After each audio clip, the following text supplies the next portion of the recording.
Thank you. Good morning. Thank you for coming out early this morning to hear about the nuts not missing. We'll start with a quick program overview, what we're going to talk about, introduce our panel. We'll go through projected supply situation, and then talk about the major regions, more specifically on supply. And then we'll get into some consumption trends. And the most important part is to get answers from our experts here on more specifics, and of course, send us questions from the app. So with that, I'll introduce the panel. We're well represented around the world here. This morning we had Edmundo Valderrama, president of Chile Nut from Chile. Tatiana Kalki, export manager from Maestro Nut in Moldova. Ralph Berneck, a managing director from Seeberger in Germany. And of course, everyone knows Mr. Cheng Hangke, general manager of CHK Trading in China. So with that, we'll get right into it. This is the traditional slide that we see with production. As you can see, China has become the largest producer, producing more than 50% of the crop in the world. Estimate that we've come up with is 1.4 million metric tons, which is a significant increase over previous years. The United States, 680,000 tons. That's all coming from California. And for those of you doing the short ton conversion, that's 750,000 tons in short tons. And then Chile, 170,000 tons. Expected maybe a little bit more, but maybe we'll talk a little bit more about some of the rain they had at the end of the season, but hopefully not much damage. But 170,000 tons there. And then Ukraine, we'll talk a lot about Ukraine and whether they can come up with their 98,000 tons with shipping and obviously the conflict there. Most of the other countries are pretty on par compared to previous years and obviously much smaller production. So that's the in-shell slide. And then we have this converted to kernels just to give you another set of numbers to look at. So let me go back to the in-shell side. So the total production or total supply, we're expecting 2.8 million metric tons, a little bit more than that, which is a little bit of an increase over last year's total supply. So we'll go first in the Eastern European crop update. There's been quite a bit of growth, new plantings with new acreage, 2,500 hectares per year in Ukraine and 1,000 per year in Moldova, so significant increases. Most of the areas now being planted are being planted with the new varieties, Chandler, Frenor, Franketzer, etc. And then the other half of the production is still the heritage varieties planted along the roads and in the wilder growing areas. So it's divided amongst the new plantings and the old plantings. The difficulties that they have there in planting new varieties is they don't have the infrastructure of nurseries and such that we have the luxury of in California and expanding greatly in China with research on new varieties, things like that, and obviously Chile. The production has also grown because of the increase in acreage over the last 10 years. Lots of investment has been made. One of the things that they have an advantage in Moldova and Ukraine is they're now close enough to some of the countries where they can do more processing in Europe, and that's helping them so they don't have to do it themselves. These fluctuations in pricing is creating a dilemma for some of the producers. The heritage varieties that are grown along the road, sometimes they don't pick them up if the price goes too low. They don't even harvest them. So that's difficult for the buyers of the product because the fluctuation in production, the production might be there, but if the price is low, they don't have anywhere to buy it. Anyway, lots of local varieties, and our estimate for all the Eastern European countries is about 170,000 metric tons. Chilean crop just finishing up harvest. Acreage has exploded over the last few years, 6 times more over the past 20 years. And although plantings have been leveling off over the last couple of years. Production, because of the increased plantings, obviously is also gone up tremendously, planting the newer varieties, gone up 12 times over the past 20 years. We always worry about California as well, and Chile, the drought impact. We'll talk more about that in the questions. And Chandler makes up between 80 and 85% of the production in Chile now, so that's why the increase in production. And the current Chilean crop, as I mentioned, 170,000 metric tons is our estimate. In California, acreage has also doubled quite a bit, or doubled in the past 20 years. Plantings again have leveled off because of pricing in the last 3 or 4 years. Not a lot of available data on how much is being removed, but just driving around the state, you can tell that they're taking out a lot of the older varieties and planting some of the, more the newer varieties and getting more yield. We think that the removals have matched the new plantings in the last couple of years, so the acreage really hasn't grown. Although the new varieties produce more per acre, so the production is still increasing. The production itself obviously doubled over the past 20 years. Volume is going to continue to grow, as I mentioned, because you're removing an old Hartley orchard that maybe got 2,000 pounds the acre, and now we're getting upwards of 5,000 pounds an acre on a nice Chandler orchard. I'll mention quickly water in California. Everybody talks about the drought in California. Walnuts are not as affected as much as maybe almonds or almonds are. We're traditionally planted near rivers and things, but there will be some effect, especially if it lasts quite a while. And just so you know, Chandler, Howard, Tulare make up about 85% of the crop currently. And we're estimating California crop, although it's really early. I mean, walnuts are the size of my little finger still. The 2022 crop, 680,000 metric tons, which, like I mentioned, is 750,000 short tons. So you can see from the charts, tremendous growth there. But nothing like this chart. This is the Chinese crop update. There's more than 50 walnut varieties grown in massive area in China, 21 different provinces and autonomous regions. And as I mentioned, they produce more than half of the world crop, and it's still expanding. China's invested a lot of money in new varieties, and they're trying to promote varieties that have obviously lighter color and some of the less tannin taste, so they can match some of the California varieties in taste and flavor, so they can get into that market. Weather so far, from what we hear, has been excellent for this crop, and so there was plenty of chilling hours, and water is not an issue. So we expect a nice crop there, 1,400,000 metric tons, which is a huge jump from last year. And in a normal crop year, if everything goes perfectly, we think we can expect 1.5 million metric tons in a normal crop in China. So this is an interesting slide on how much China has been importing over the last 20 years. In 2009 and 2010, China basically bailed us out. The prices were quite low, and they came in and bought all the crop and kind of saved the California crop. We'll ask about Chile, but they saved the California growers by buying up the rest of the crop so that we wouldn't have a large carryover. I think that promoted walnut, the idea of walnuts in China, and the government, like I mentioned, has been putting a lot of emphasis into new varieties, and they started planting their own. So you can see it took about 4 years, and then suddenly their production came in, and they don't need ours anymore. And so the drop has been significant in imports into China. And world trade in general has changed over the past 5 years as well. The U.S., and these are walnuts moving between countries. So in the 2016-2017 crop year, the U.S. exported 64% of the walnuts that were exported between countries. And as you can see from the chart on the right, now the U.S. or California only exports about half. China is now a major exporter and is taking up 18%. And Chile has actually grown as well, exporting more. So that's a big shift in world trade.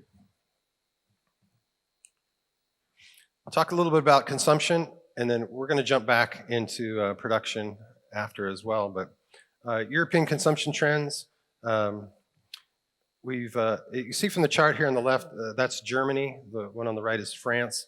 We had a nice increase in consumption between 2019 and 2020, and that kind of leveled off in 2021. And preliminary, which isn't on the slide, ideas or numbers are showing that 2022 is dropping. And so we're going to dive into that to see why. Do we think this is a turning point or a short-term decline? Main drivers in Europe still continue to be health, convenience. They're very focused on sustainability, and it's a premium luxury and just eating for enjoyment. As I mentioned, they're big on sustainability, climate change, and plastic. Packaging and pollution is a major concern, especially in the time of the pandemic. And consumer trends are changing a little bit over this, instability and uncertainty in the economy and inflation. And so we're nervous that price is going to overrule other things, which might be a good thing since prices dropped a little bit.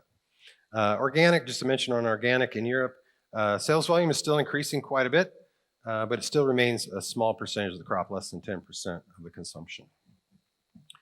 In the U.S., I'm sad to report that it's pretty flat. The Walnut Board put a lot of money into domestic advertising, and we're still only getting a half a kilo of kernels consumption per capita, which is disappointing compared to some of the European countries. But COVID had a huge impact. This is just a slide showing the share between retail and food service. And so everybody knows that food service took a big hit and retail jumped back up, but it's starting to come back to the normal 50-50 split. It's surprising to me, but I have free walnuts at my house, and I don't snack on them as much as I should, but 97% of Americans snack daily, and snacking on walnuts is obviously a healthy snack, so that's become the top trend in many countries, including the U.S.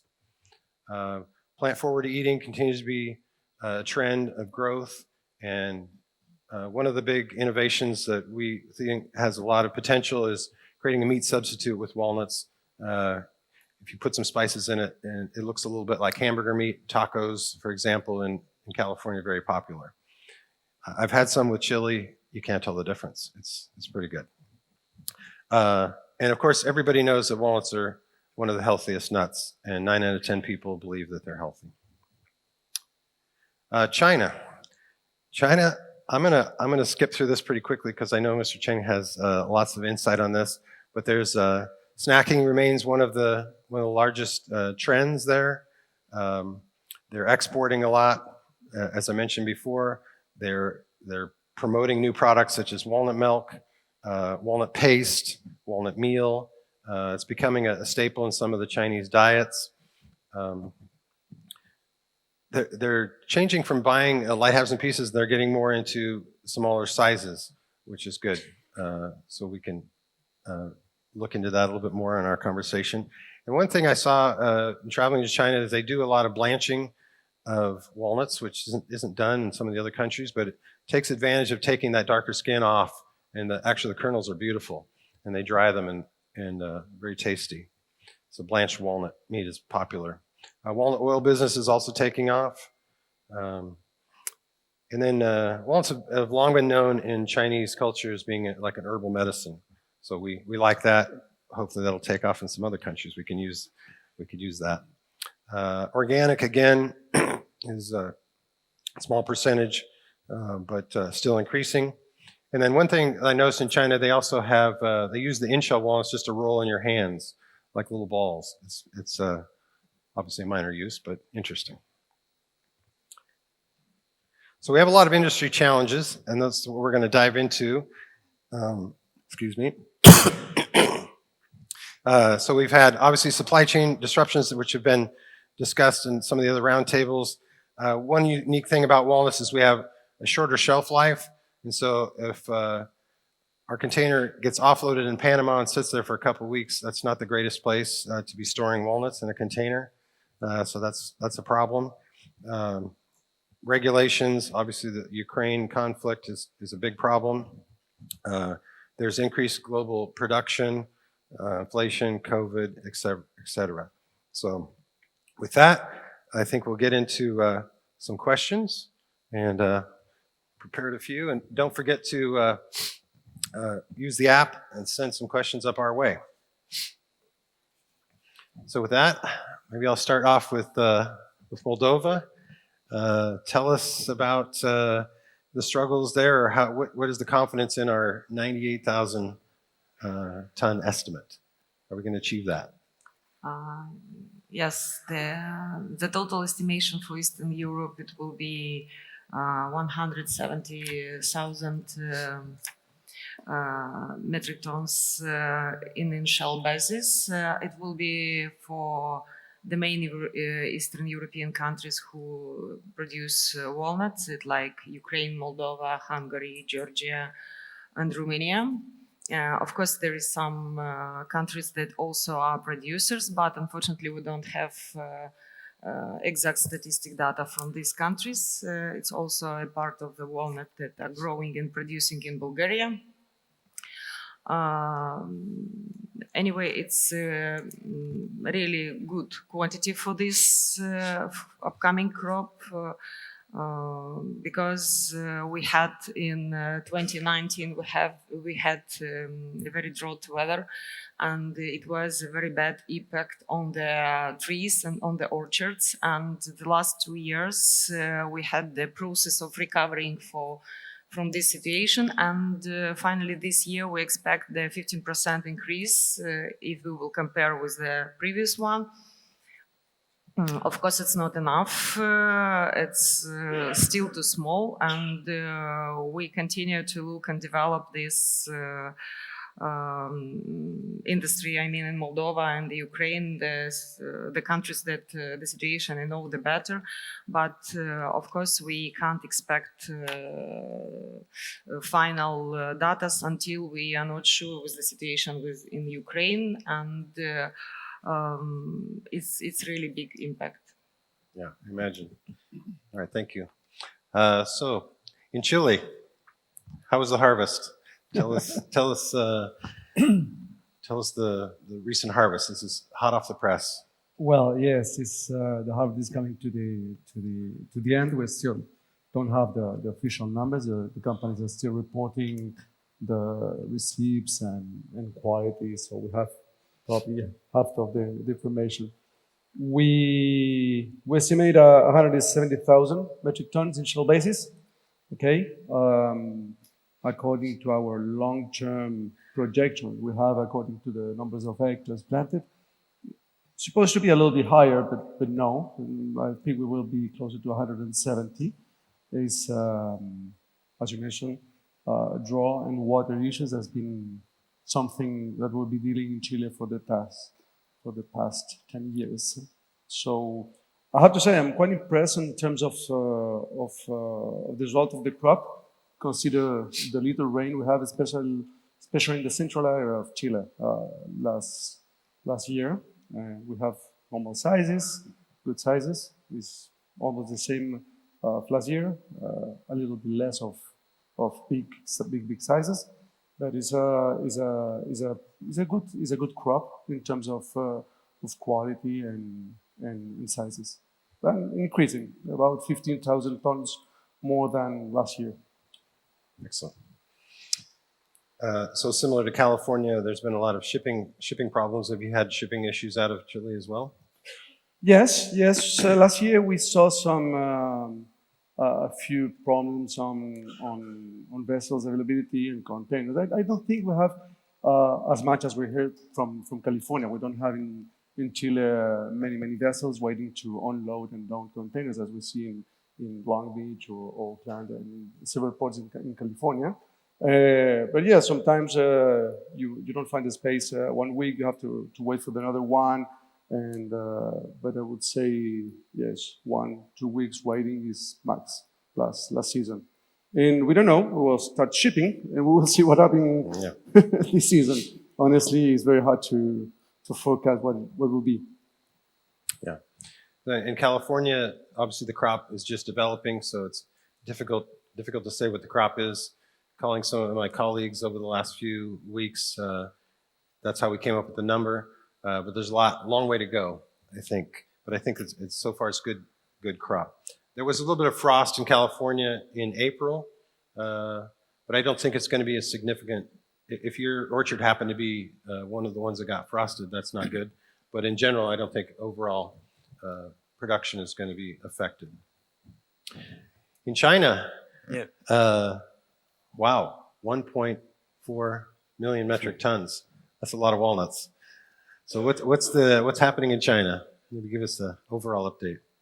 Well, actually, the Chinese walnut industry would like all of you to know the normal Chinese walnut crop should be 1.5 million metric tons at the moment. This is the normal crop size. Depends on the weather. If the weather is mild, no frost, no rain, and chewing hour is good, so definitely we will have 1.5 million tons per year. And this year until now, the weather is very good for walnuts. In all the growing area, we have 21 provinces growing walnuts. All these areas are fine, excellent in rain, snow, chewing hours, and then very good bloom. So the forecast before this meeting, we had another 2 discussions from all areas. They all say that this year crop would be perfect countrywide. So we announced 1.4 million. The normal one should be 1.5 million metric tons, no doubt. How much of this potentially could stay in China and be consumed there? What are the prospects of utilizing the product in country? Well, it's very difficult to say. The walnuts in China are like walnuts in the other part of the world. And I had a very challenging question from the 6th World Walnut Forum. They asked us whether we could reorganize or unify the variety as one. But you see, China is so big, and then the walnut cultivation is from north to south, east, and west. So soil condition, weather, and the landscape are all different. And now we have the very new policy that the valley area are not allowed to grow tree nuts. It's all for grains, rice, wheat, soybeans, and so on. But the mountain area, the hilly area, are very good for tree nuts. That the country say that's a greenery project. So if you say that I would like to grow timber, and people say walnut is an excellent timber, even though it will last long, a little bit more than fir. But this is one. And the other thing is the cultivation in China is not organized by the government. It's private. When the peasants or the farmers see it profitable, and then they will go ahead with the plantation. So when you warn them, look, this is a very risky project that might be production over the demand, they won't listen. Until the last minute, they face that. Then something like 2 years ago, they have bumper crop, and then say, okay, leave it. I don't get in the house, and leave it for next time. So in country, they don't have any losses. In the farmers, maybe, but it's encouraged by the private processors. Look, if you have cheaper price, I would like to get involved with you and then come to another project that created by them. This is why coming out to many, many new walnut meat products in China that is not available from the other part of the world. Thank you. We'll go back. There's a question here that we have, and it's coming in on the app already, about Ukraine. Where are most of the walnuts grown in Ukraine? Are they being affected currently by the war, and will they be able to be exported, or are orchards being destroyed, infrastructure being destroyed? That's one of the several questions already. Yes, of course, everyone was talking about the possibility that the war will start since the beginning of this year, but finally nobody believed that it will happen. But unfortunately, it happened, and we faced with a lot of risk related to this situation. At the moment, all the regions where the walnuts is growing are in the safe territory. So it's mostly the central and the western part of Ukraine, the Carpathian zone. Of course, there is some orchards on the south of Ukraine, and their situation is more dangerous, and we can't predict finally what it will be.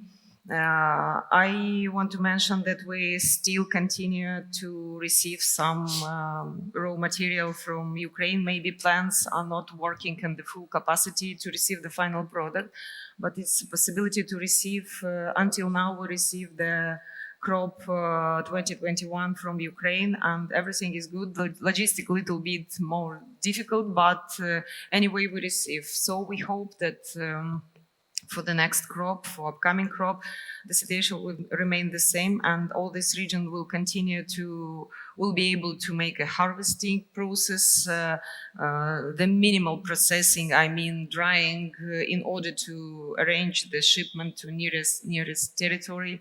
So a lot of producers in Moldova are ready to help Ukrainian colleagues to process and to store the walnuts and to help to sell it in the market. The issue not only in walnuts, all Eastern European region was strong connected with was strong connected with packing material. A lot of packing material are also coming from Ukraine, and it was, of course, good report to quality and the price, because it's close and it's country with not very expensive product. So everyone now have to find the option to substitute the for packing material, to think about the option in case of the situation will become not so good, maybe to find any solution to cover the production volumes, the production capacity. Of course, all these risks exist, and it's just started. We don't know how it evaluate in the future. And we can't evaluate all the potential risks from this situation. Of course, it's very difficult to make any forecasts or any planning for upcoming season for producers, for sellers, for traders in this situation, because you don't know finally what will be the volume, how to make the contract, what conditions, what origins, and so on. But anyway, we have few months to realize finally what it will be, and hope we will find a good solution for everyone. Well, we hope it gets resolved soon. That's obvious. I think regardless, we're going to have plenty of walnuts. My comment has always been, reasonably priced, high quality, sufficient supply walnuts for the foreseeable future. Let's talk about consumption. So Ralph, I want to leave you out here. What do you see? What can we do to promote walnuts? What do you think people are looking for? How can we get this Gen Z to start eating walnuts? One of the big pushes with INC is promotion, distribution of healthy benefits and promotion. What do you see the trends worldwide, or especially in Europe, I guess? Yeah, thank you very much. It's an open-ended question, if you Yeah. haven't noticed. I will try to give you a little bit my point of view. First of all, thank you to everybody who cares about supply, because as you said, I think supply is there from different countries, and as we saw, shipments to China go down, so supply, the crop is there, and let's see what is the consumption doing at the moment. And we had a fantastic nut year 2020. The COVID pandemic was a drama, but for the nut business, we have to say it was really, really good. Sales jumped up 2020. I think in Germany it was 19.8%. In the whole Europe, it was overall 11.3% 2020. So then everybody feared 2021. Demand and consumption is maybe going down, back to normal. This did not happen. So in 21, we had really a high level of walnut and snack consumption. And now 22, we see at the moment this dramatic drop, what you talked about. That means a dramatic drop. It's a double-digit drop in the snack or the whole confectionery industry. But I have to say the positive thing, in walnuts, we see, I checked the figures with Nielsen, overall Europe is more or less 5% minus. So it's not that real drama, but I think we have to have a close look what's going on in the future, especially when the crop size is really good.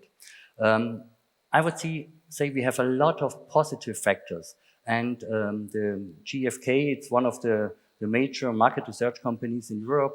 They put it together, healthy me, healthy planet. And when we consider this, walnut is in between this mega trend. So this is perfect. So we have plant-based, we have all the functions, we have premium, we have convenience. You can consume it everywhere. You can put it in the pocket and can consume it everywhere.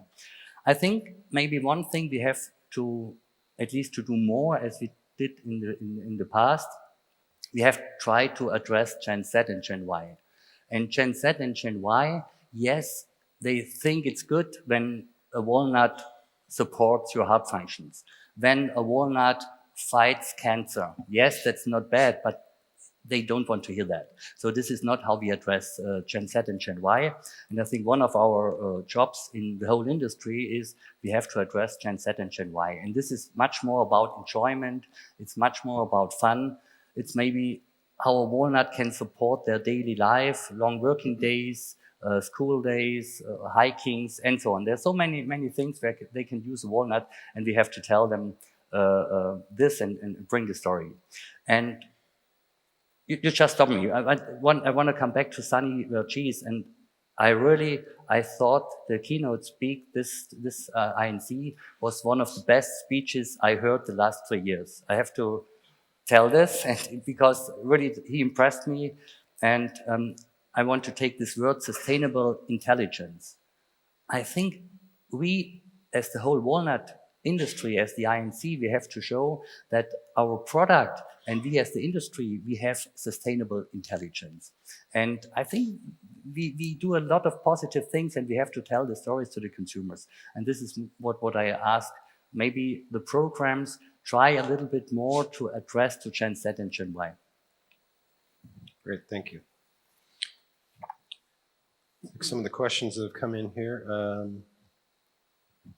So maybe you answered this, but what do you believe this is for Ralph. What do you believe the reasons for the drop in consumption in the EU? You mentioned in 2022 a little bit of a drop. You think it'll come back? So I'm an optimist. So I always think it will come back. No, I think at the moment this drop is not driven by the product. It's driven by overall political and environmental feelings, more or less. It's a feeling because the purchasing power is there, and but the people, they feel uncertain, and this is the difference. When the pandemic started, the people did not feel personally uncertain, so they start consuming at home. We say cocooning. They had premium products. They bought premium products, good wines, good spirits, and also a lot of nuts and especially walnuts to consume at home. Now the purchasing power is the same, but they feel uncertain, and so this is not what we can, I think, steer as an industry, we have to have a close look on that. And it's the Ukraine-Russian war. It's for sure post-COVID. This is not uncertainty, but COVID, everybody loves to travel again, loves to go out into restaurants. And this is not where you consume a lot of nuts. This you do at home in front of the TV.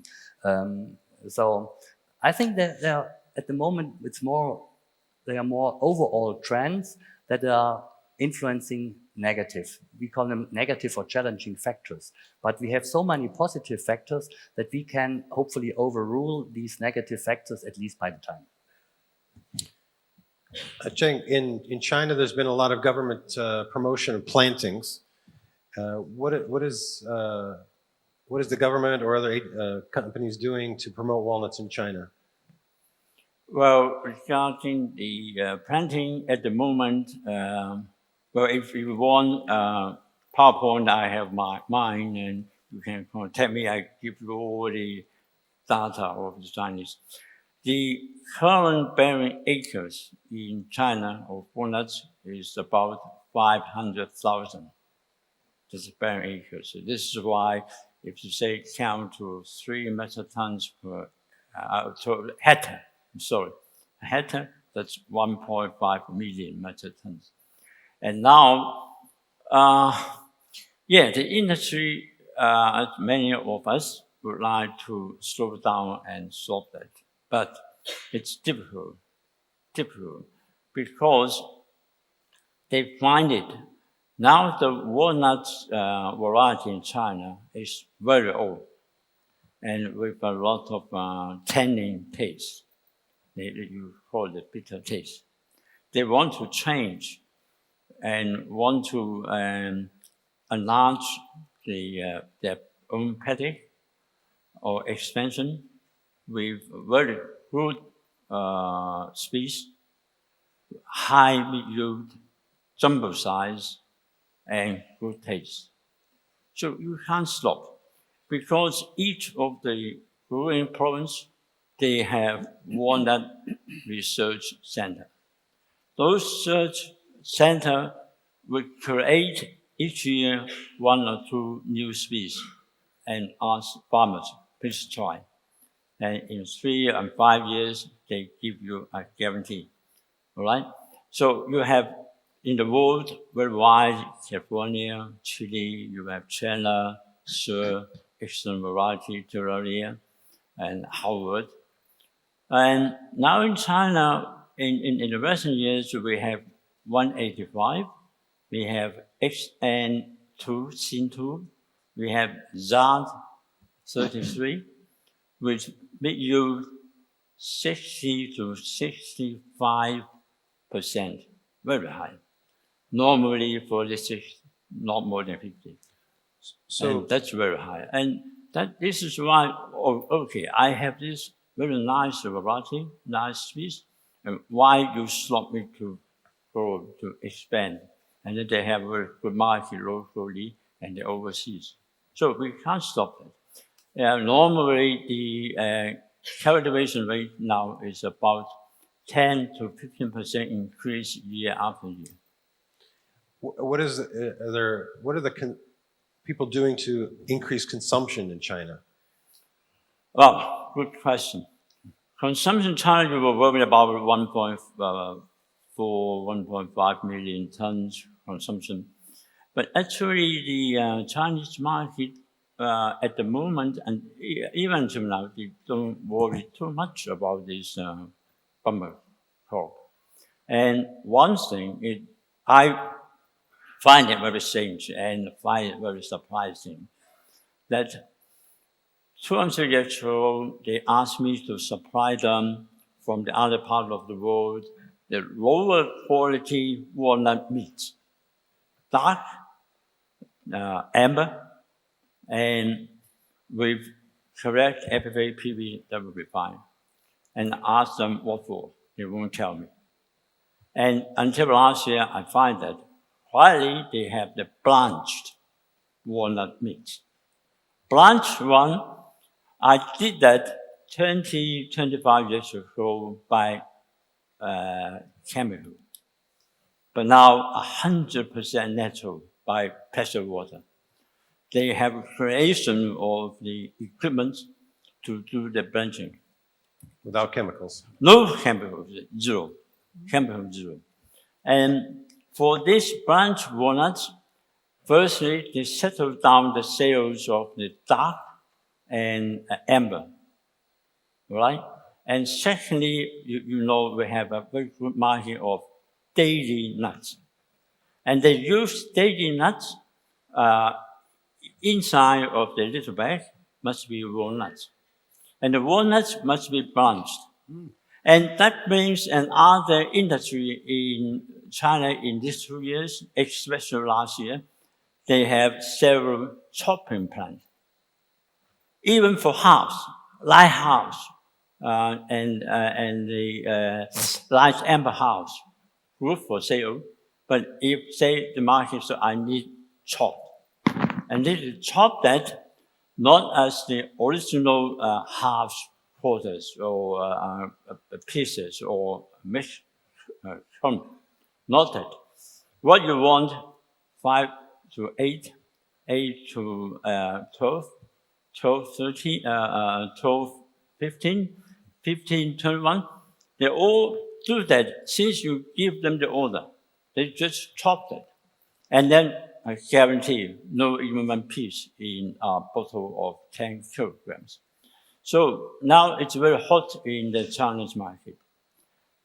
Summer is coming. And then, you know, walnut milk. I don't know whether other part of the world they have walnut milk. And we have a very famous brand, 6 Walnuts brand walnut milk. It's in the stock exchange market. It's amazing, the milk. And the paste, after dinner, after banquet, they have walnut paste. It's a paste, it's a dessert. It's a dessert.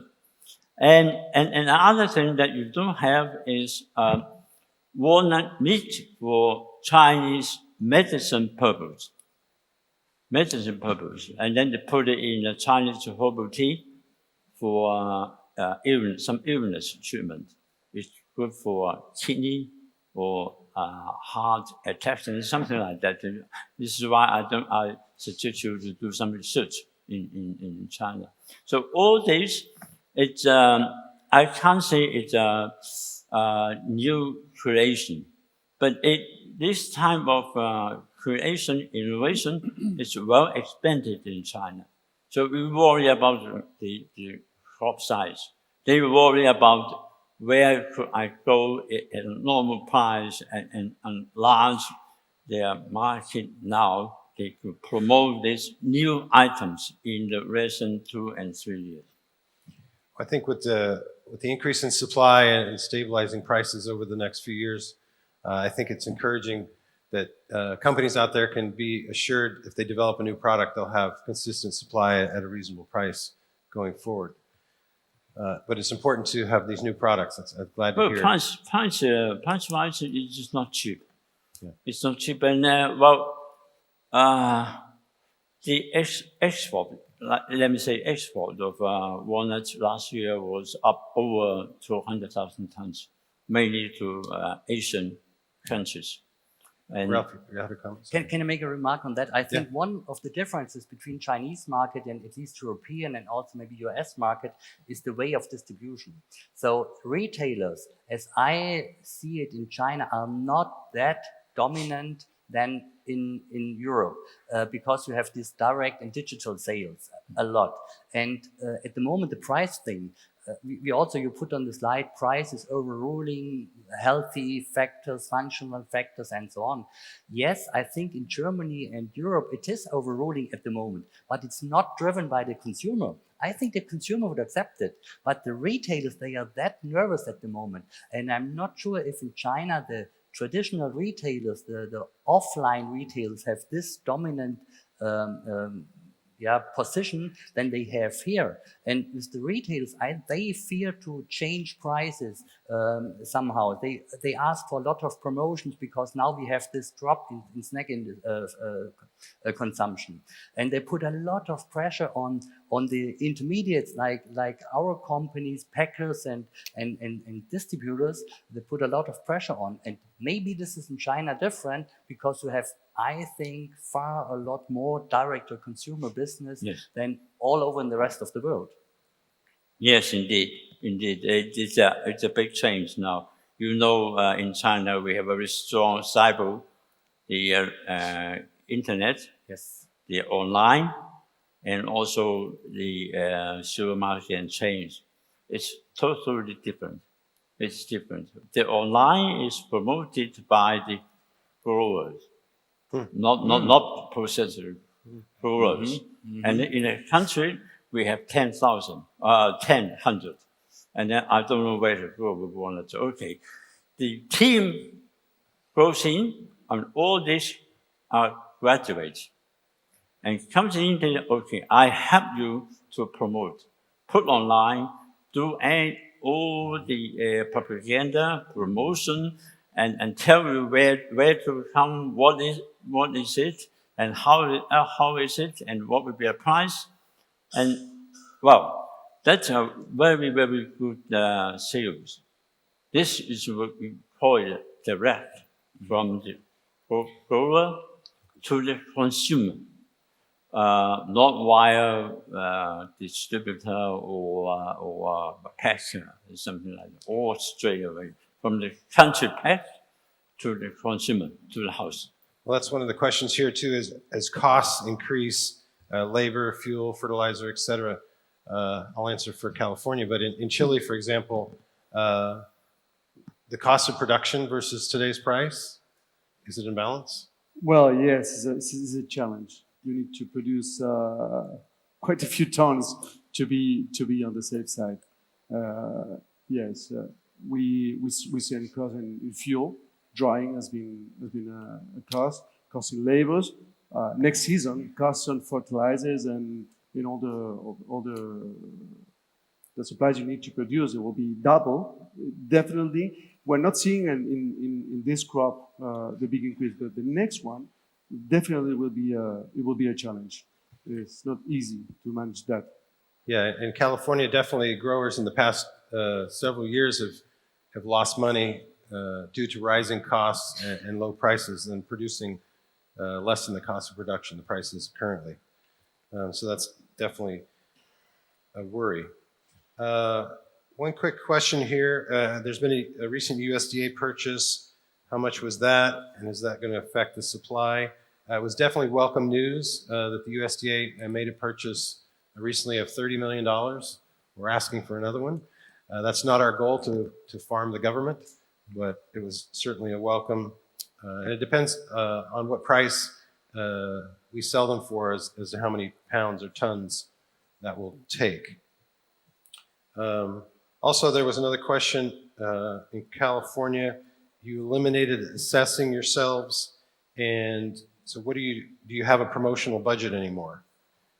So that's a long conversation, but in a nutshell, we have USDA requires an inspection is tied to the assessment.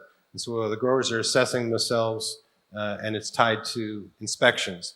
We wanted to eliminate double inspections because most companies have their own internal inspections, and then USDA or DFA in our case was sitting on the side doing inspection. We were inspecting to the customer's high specification, and DFA's was quite a bit lower. So it was kind of a, first of all, duplicate, and secondly, the DFA certificate didn't mean as much as our own internal inspection. So we made the decision to eliminate the requirement for DFA inspection, but that was tied to assessments, so the assessments were suspended. Luckily, the Walnut Board had built up a little bit of reserve, so we did slash the budget quite a bit, but we had enough money in reserves to do most of our programs, especially promotion internationally. And we're going through the process to tie assessments to incoming weight, so we don't have that requirement anymore. So assessments will restart, I believe, in 2023. So we'll have a budget again. Let's see another question here.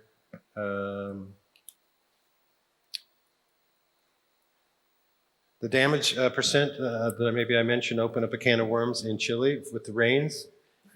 Yeah, we have a rain at the end of the Chandler harvest.